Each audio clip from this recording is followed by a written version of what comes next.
Com inveja de mim, meu primo e seus amigos vandalizaram minha doceria recém-aberta. Uma pequena que nada deu certo para você. Ele falou, zombando de mim. Então, no seu aniversário, eu enviei um bolo especial para ele. O cheiro de açúcar queimado e leite azedo invadiu minhas narinas antes mesmo que eu conseguisse abrir os olhos por completo. Por um segundo, pensei que estivesse tendo um pesadelo, mas o barulho de vidro quebrando sob meus pés quando dei um passo para dentro da minha doceria me disse que aquilo era dolorosamente real.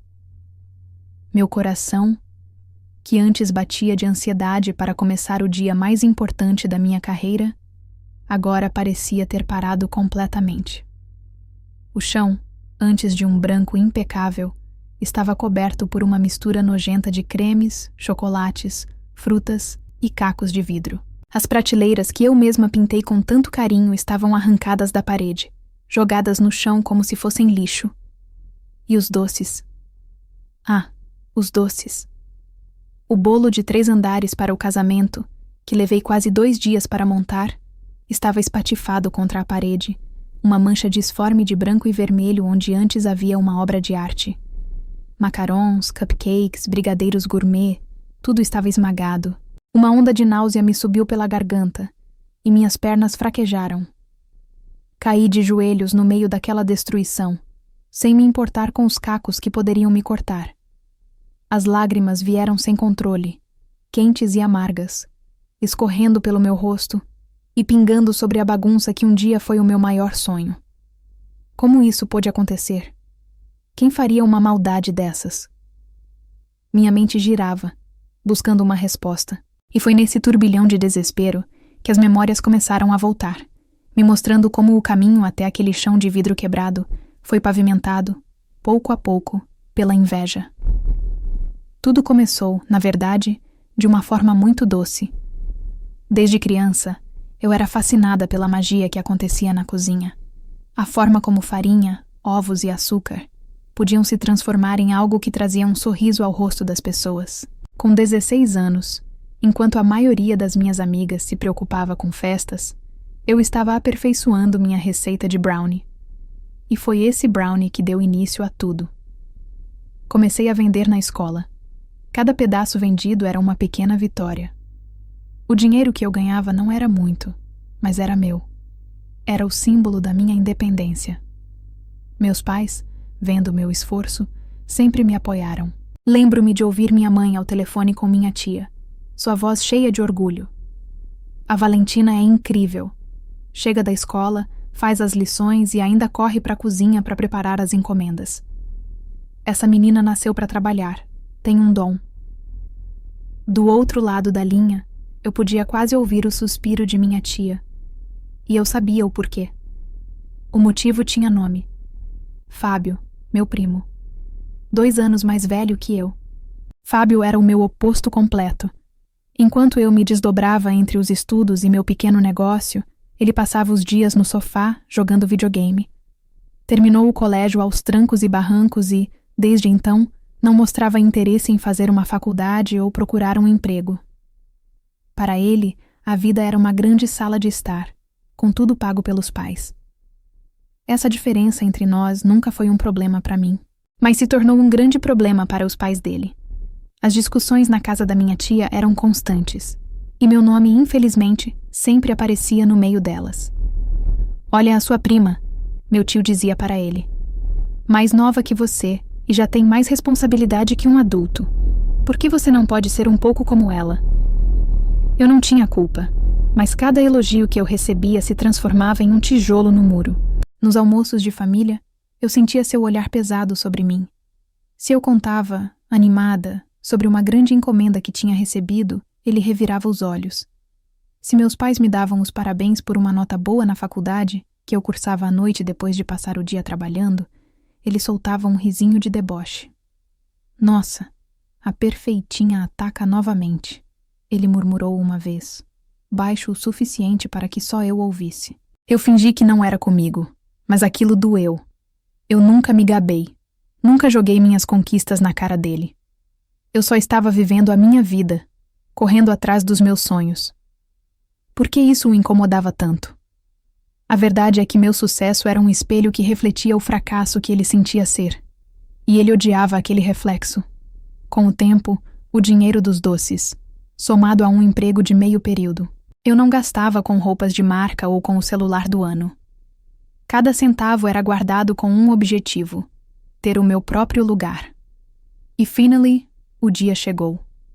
Encontrei um pequeno ponto comercial, antigo e precisando de muitos reparos, mas com um aluguel que eu podia pagar. Foi o momento mais feliz da minha vida. Passei semanas lixando paredes, pintando, montando móveis. Cada detalhe da Doce Valentina tinha o meu suor. Olhar para aquela fachada simples, com o meu nome escrito em letras cursivas, me enchia de um orgulho que mal cabia no peito. Eu tinha conseguido. Com 22 anos, eu era dona do meu próprio negócio. Mal sabia eu que, para meu primo, aquela plaquinha não representava um sonho realizado, mas sim um alvo. A inauguração da Doce Valentina foi um sonho. Meus pais, meus amigos mais próximos e até meus tios e Fábio vieram. Minha tia me abraçou forte, com os olhos marejados, dizendo o quanto estava orgulhosa. Meu tio apertou minha mão e disse que eu era o exemplo que todo jovem deveria seguir. Fábio ficou no canto, com um copo de refrigerante na mão e um sorriso forçado no rosto. Ele me deu um parabéns que soou tão sincero quanto uma nota de R$3, mas eu estava tão feliz que decidi não me importar com aquilo. No entanto, a euforia da inauguração logo deu lugar à dura realidade. Os primeiros dias foram de um silêncio angustiante. Eu chegava a assar fornadas de pães de mel e cupcakes que acabavam encalhando na vitrine. As pessoas passavam na calçada, olhavam para dentro com curiosidade, mas poucas entravam. Cada dia que terminava com o caixa quase vazio, era como uma pequena facada na minha confiança. Eu passava as noites em claro, refazendo as contas, pensando no aluguel que venceria em breve. O medo de fracassar era um nó constante na minha garganta. Eu comecei a trabalhar em um ritmo insano. Abria a loja mais cedo, fechava mais tarde, criava promoções, distribuía panfletos na rua. Eu estava exausta, física e mentalmente. Foi em uma dessas tardes de pouco movimento que tive uma ideia. Eu precisava de ajuda para manter a loja aberta por mais tempo e talvez fazer entregas. E Fábio precisava de um emprego. Talvez, apenas talvez, se ele tivesse uma ocupação, uma responsabilidade, a nossa relação pudesse melhorar. No domingo seguinte, no almoço na casa da minha avó, eu o chamei para um canto. Fábio, eu estava pensando... Comecei com o meu melhor sorriso. O movimento na doceria, bem... Eu preciso de uma mãozinha para fazer as coisas andarem. Pensei em te chamar para trabalhar comigo. Seria um trabalho de meio período. Você me ajudaria no caixa. Faria umas entregas. O que você acha? Ele me encarou por um longo segundo, e o sorriso forçado que ele sempre usava perto de mim desapareceu, dando lugar a uma expressão de puro desprezo. Ele soltou uma risada seca e sem humor. Trabalhar para você? Ele disse, a voz pingando sarcasmo. Deixa eu ver se entendi. A pequena empresária de sucesso está com pena do primo vagabundo e resolveu oferecer uma esmola? É isso? Fiquei sem palavras. Não, Fábio, não é nada disso. Eu só pensei que seria uma boa oportunidade para nós dois. Tentei explicar, mas ele me cortou. Ah, claro, uma oportunidade.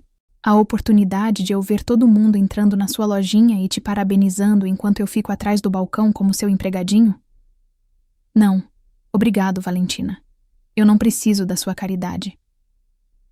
Ele se virou e me deixou ali, no meio da sala, com o rosto queimando de vergonha e o coração partido. Eu só queria ajudar. Mas para ele, meu gesto de boa vontade foi um insulto, uma humilhação. A partir daquele dia, as coisas pioraram. Como a doceria continuava com dificuldades, eu virei o principal alvo das piadas dele. Nos encontros de família, ele fazia questão de perguntar em voz alta: "E aí, priminha? Já ficou rica com os seus bolinhos? Ou ainda está esperando os clientes aparecerem?" Meus pais o repreendiam, mas ele apenas dava de ombros, com um sorriso cínico. Aquelas palavras eram como veneno. Eu chegava em casa e chorava de frustração, me perguntando se eu tinha cometido o maior erro da minha vida ao abrir aquele negócio. Mas eu sou teimosa. Desistir nunca foi uma opção. Continuei lutando, criei um perfil para a doceria nas redes sociais, postava fotos caprichadas de tudo que eu fazia. E aos poucos, como uma sementinha que finalmente brota, as coisas começaram a mudar. Uma cliente postou a foto de uma fatia do meu bolo de cenoura com chocolate e a publicação viralizou em um grupo do bairro. No dia seguinte, uma fila se formou na minha porta. Eu mal conseguia acreditar. Em questão de semanas, a Doce Valentina se tornou o novo ponto de encontro da vizinhança. As pessoas vinham para o café da tarde, para buscar uma sobremesa para o jantar, para encomendar bolos. A doceria estava sempre cheia, o som de conversas e risadas preenchendo o ambiente que antes era silencioso. O cheiro de café fresco e bolo saindo do forno se espalhava pela rua. Eu estava vivendo o meu sonho. Contratei uma moça para me ajudar no balcão e mal tinha tempo para respirar. Mas era um cansaço bom, um cansaço de realização. Em um sábado à tarde, a loja estava especialmente lotada. Eu estava no caixa quando ouvi a porta se abrir e o sininho tocar. Era meu primo. Ele parou na entrada, olhando para o movimento, para as pessoas comendo e rindo, para a vitrine cheia de doces que seriam vendidos em poucas horas. Nossos olhos se cruzaram por cima das cabeças dos clientes. Eu sorri para ele, um sorriso genuíno, esperando que ele ficasse feliz por mim. Mas não havia felicidade no olhar dele.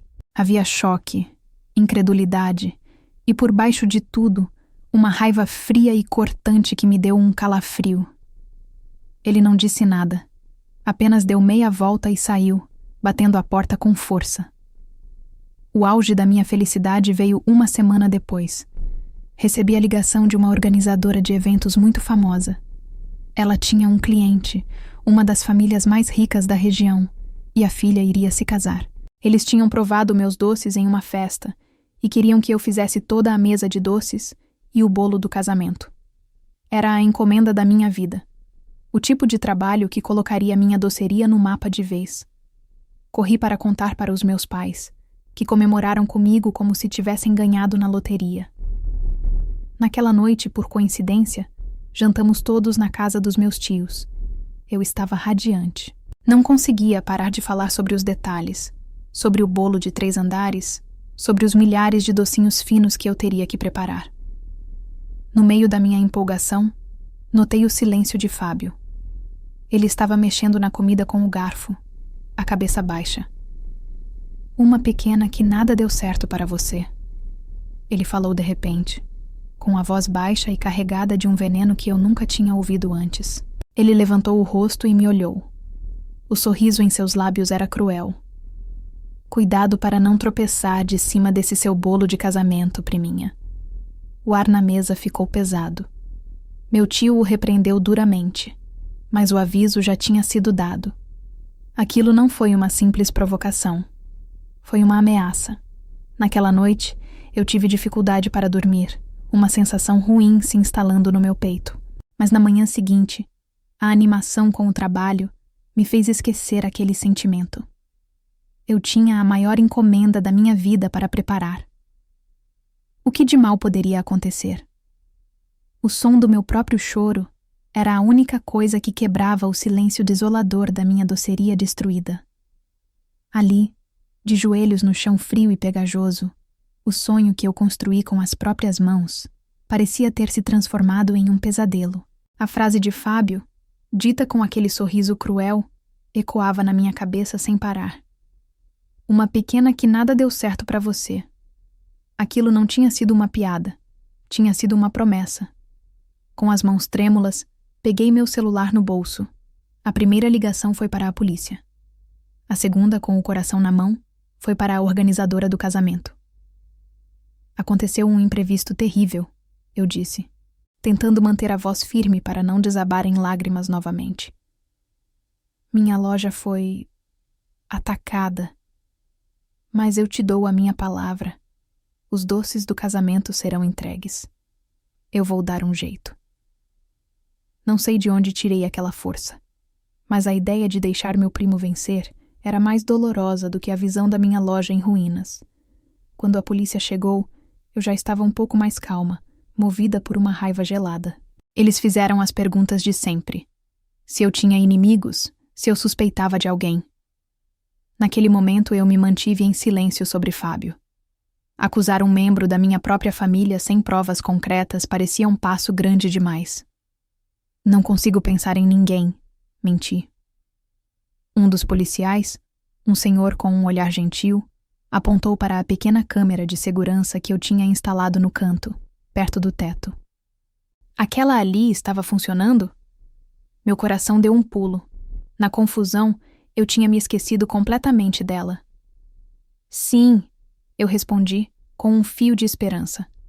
Fomos até o pequeno escritório nos fundos, que, por sorte, eles não tinham tocado. Conectamos o gravador a um monitor e começamos a assistir às imagens da madrugada.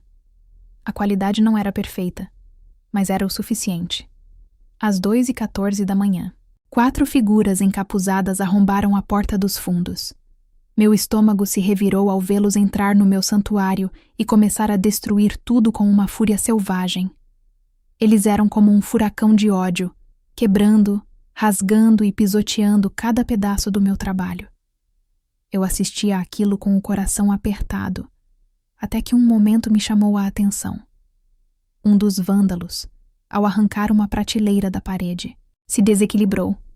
Para se apoiar, ele jogou a mão na bancada, e o moletom largo que ele usava escorregou, revelando seu pulso por uma fração de segundo. O policial voltou à imagem, deu um zoom e colocou em câmera lenta. E ali estava. Uma tatuagem tribal, com traços grossos e pontudos, exatamente no pulso direito. O ar fugiu dos meus pulmões. Era a tatuagem de Fábio. Ele a fez aos 18 anos, contra a vontade dos pais, e a exibia como um troféu de rebeldia. Não havia a menor sombra de dúvida. Era ele. Um dos homens que destruiu meu sonho era o meu próprio primo. O policial me olhou. Você reconhece isso? Parece familiar? Minha mente entrou em guerra. Uma parte de mim queria gritar, queria dizer o nome dele, queria que a justiça fosse feita. Mas outra parte, a parte que estava fria e calculista, me mandou parar. Entregá-lo à polícia parecia fácil demais. Eles o prenderiam, ele pagaria uma multa, talvez fizesse algum serviço comunitário, e logo estaria livre para me odiar ainda mais. Não. Aquele ataque não foi um crime comum. Foi pessoal. E a resposta também precisava ser. Não, eu disse ao policial, a voz saindo mais firme do que eu esperava. Nunca vi essa tatuagem na vida. Assim que a polícia foi embora, depois de registrar a ocorrência contra vândalos desconhecidos, a adrenalina tomou conta de mim. Eu tinha menos de 36 horas para refazer a maior encomenda da minha vida. Peguei o telefone e liguei para a única pessoa que poderia me ajudar. Minha amiga Clara, que tinha feito faculdade de gastronomia comigo e era uma confeiteira de mão cheia. Clara, preciso de ajuda. É uma emergência nível apocalipse, eu disse. E expliquei a situação em poucas palavras. 20 minutos depois, ela estava na minha porta, com uma maleta de bicos de confeitar e um olhar determinado. O que se seguiu foi a maior maratona da minha vida. Limpamos uma parte da minha cozinha, o suficiente para ter um espaço de trabalho. Corremos para um supermercado atacadista e compramos quilos e mais quilos de farinha, açúcar, chocolate e manteiga. Minha cozinha virou um campo de batalha. Passamos a noite em claro, movidas a café forte e a uma teimosia compartilhada. Enquanto as batedeiras giravam sem parar, eu contei a ela sobre a tatuagem, sobre minha suspeita. A raiva em seus olhos espelhava a minha. Esse cara não perde por esperar, ela disse, enquanto decorava uma centena. No final da tarde seguinte, exaustas, sujas de farinha e com olheiras profundas, nós conseguimos. O bolo de 3 andares estava montado, idêntico ao primeiro. As caixas e mais caixas de doces finos estavam prontas e embaladas. Parecia um milagre.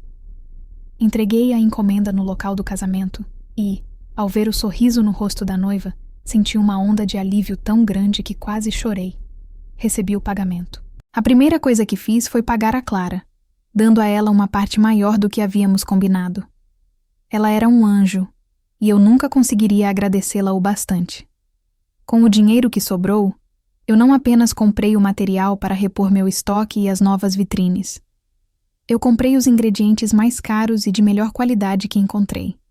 De volta à minha doceria bagunçada, com o cheiro de destruição ainda no ar. Eu comecei a preparar um novo projeto. Não era uma encomenda. Era algo pessoal. Peguei a batedeira e comecei a fazer a massa de um bolo de aniversário. Um bolo muito especial, para uma pessoa muito especial. Faltava exatamente uma semana para o aniversário de Fábio e minha tia já tinha me pedido para fazer o bolo. Naquela época, eu pensei em recusar, mas agora eu faria o melhor bolo da minha vida. A semana que antecedeu o aniversário de Fábio foi uma das mais estranhas da minha vida. Enquanto eu passava os dias limpando a bagunça, encomendando novas vitrines e começando a redecorar a loja, ele parecia sentir um prazer doentio em me ver naquela situação. Ele passou na doceria 2 vezes, sob o pretexto de oferecer apoio. Nossa, priminha, que maldade que fizeram com você. Um azar danado. Se precisar de alguma coisa, é só falar, completou, com um sorrisinho no canto da boca que dizia o contrário. Eu apenas agradeci, com a voz baixa e o olhar no chão, interpretando o papel da vítima arrasada. Quanto mais ele acreditava que tinha me quebrado, mais doce seria o sabor da verdade. No dia da festa de aniversário, eu estava nervosa, mas de um jeito bom. Era a ansiedade de um artista. Coloquei o bolo, cuidadosamente guardado em uma caixa grande e branca, no banco do carona do meu carro e dirigi até a casa dos meus tios. Ao chegar, a festa já estava animada. Música tocando, família e amigos conversando, e Fábio no centro de tudo, rindo alto, se gabando de alguma história sem importância. Ele era o rei em seu castelo, completamente alheio à tempestade que estava prestes a cair. Minha tia me viu chegar e veio correndo me abraçar. Valentina, querida, que bom que você veio, e você trouxe o bolo. Não precisava se incomodar depois de tudo que aconteceu, ela disse com a voz cheia de genuína preocupação. Imagina, tia, eu jamais deixaria o Fábio sem bolo de aniversário. Fiz com muito carinho, respondi, e meu olhar cruzou com o dele por um instante. Ele me lançou um sorriso arrogante. Chegou a hora do parabéns. Todos se reuniram ao redor da mesa. Eu fui até a cozinha, respirei fundo e trouxe o bolo. Houve um coletivo de admiração. E eu tinha que admitir, o bolo era espetacular. 3 andares, coberto com um creme branco perfeitamente liso e decorado com flores de açúcar delicadas nas bordas. Parecia um bolo de casamento, mas a decoração principal estava virada para o meu lado. Está lindo, filha, disse meu tio. Vire para cá, para tirarmos uma foto. Claro, eu disse, com a voz calma. Girei o bolo lentamente, e o silêncio caiu sobre a sala. A decoração não eram mais flores ou arabescos, eram fotos, imagens impressas em papel de arroz comestível, com uma nitidez impressionante. Na base do bolo, havia uma foto panorâmica da minha doceria vandalizada. No andar do meio, uma imagem de 4 figuras encapuzadas no meio da bagunça. E no topo, em destaque, uma única foto, com um zoom poderoso. A imagem de um pulso direito, com a manga do moletom escorregada, apoiado na minha bancada. E nela, perfeitamente visível, a tatuagem tribal de Fábio. As pessoas se aproximaram da mesa, os cochichos começaram. O que é isso? Aquilo é uma tatuagem? Meu tio pegou o celular, tirou uma foto da imagem no bolo e deu zoom. Seu rosto passou de confusão para choque, e então para uma fúria sombria que eu nunca tinha visto. Ele levantou a cabeça e olhou para o filho, que estava pálido como um fantasma. Fábio. A voz do meu tio era baixa, mas cortava o ar como uma faca. Que brincadeira de mau gosto é essa? Me explica o que essa foto da sua tatuagem está fazendo no bolo? Eu não sei. Isso é loucura. Ela está me acusando. Ele gaguejou, olhando para mim com os olhos arregalados, uma mistura de pânico e ódio. Eu não estou acusando ninguém, eu disse, finalmente quebrando meu silêncio, minha voz clara e firme para que todos ouvissem. Essas são apenas as imagens da minha câmera de segurança. Achei que seria uma decoração memorável. Foi o suficiente. O castelo de mentiras de Fábio desabou. Pressionado pelo olhar furioso do pai e pelo silêncio acusador de todos na sala, ele desmoronou. As desculpas esfarrapadas, as negações, nada funcionou. Estava na cara dele, na palidez, no suor, no desvio do olhar. Estava tudo ali. A festa acabou naquele instante. Meus tios, envergonhados e furiosos, tomaram uma decisão ali mesmo, na frente de todos. Você vai pagar por cada centavo do prejuízo da sua prima. Está me ouvindo? Meu tio gritou. O carro que eu te dei? Pode esquecer. A mesada? Acabou. Você tem 3 meses para arrumar um emprego e sumir da minha casa. 3 meses. Minha tia, chorando, concordou com tudo. E você vai pedir perdão a ela, e nós vamos à polícia. Não precisa de tanto, comecei a dizer, mas ela me interrompeu. Precisa sim, Valentina. O que nós mais erramos foi passar a mão na cabeça dele. Ele precisa aprender uma lição, e você vai nos ajudar a fazer a denúncia. E assim foi feito. No dia do seu próprio aniversário, Fábio foi levado pela polícia, junto com os amigos que ele entregou sob pressão. Ele não foi preso, mas ele e os outros foram obrigados por lei a me pagar por todo o estrago, parcelado em inúmeras vezes. Meu primo perdeu todas as regalias. Sem carro, sem dinheiro, com a obrigação de trabalhar e a humilhação pública, ele foi forçado a encarar a vida real pela primeira vez. Algumas semanas depois, ele me procurou. Estava mais magro, com uma aparência cansada. Ele me pediu perdão. Um pedido que, pela primeira vez, pareceu sincero. Havia lágrimas em seus olhos quando ele disse que a inveja o tinha cegado. Eu o perdoei. O ódio e a raiva já tinham cumprido seu papel, que era me dar forças para agir. Guardar rancor só faria mal a mim. Eu te perdoo, Fábio, eu disse. Mas preciso que você entenda uma coisa. O perdão eu te dou, mas a confiança é algo diferente. Ela se ganha de volta, com o tempo e com atitudes. Por isso, por enquanto, eu peço que você não vá à minha doceria. Ele entendeu e aceitou. Hoje, minha doceria está mais bonita e movimentada do que nunca. A história se espalhou, e as pessoas vêm de longe, talvez pela curiosidade, mas ficam pelos doces. Quanto a Fábio, soube que ele arrumou um emprego como estoquista. Um começo duro, mas um começo. A lição foi amarga, mas talvez tenha sido exatamente o que ele precisava para finalmente começar a construir algo para si. E eu aprendi que, às vezes, a resposta mais forte para o ódio não é o grito, mas um ato silencioso, preciso e, por que não, servido como sobremesa.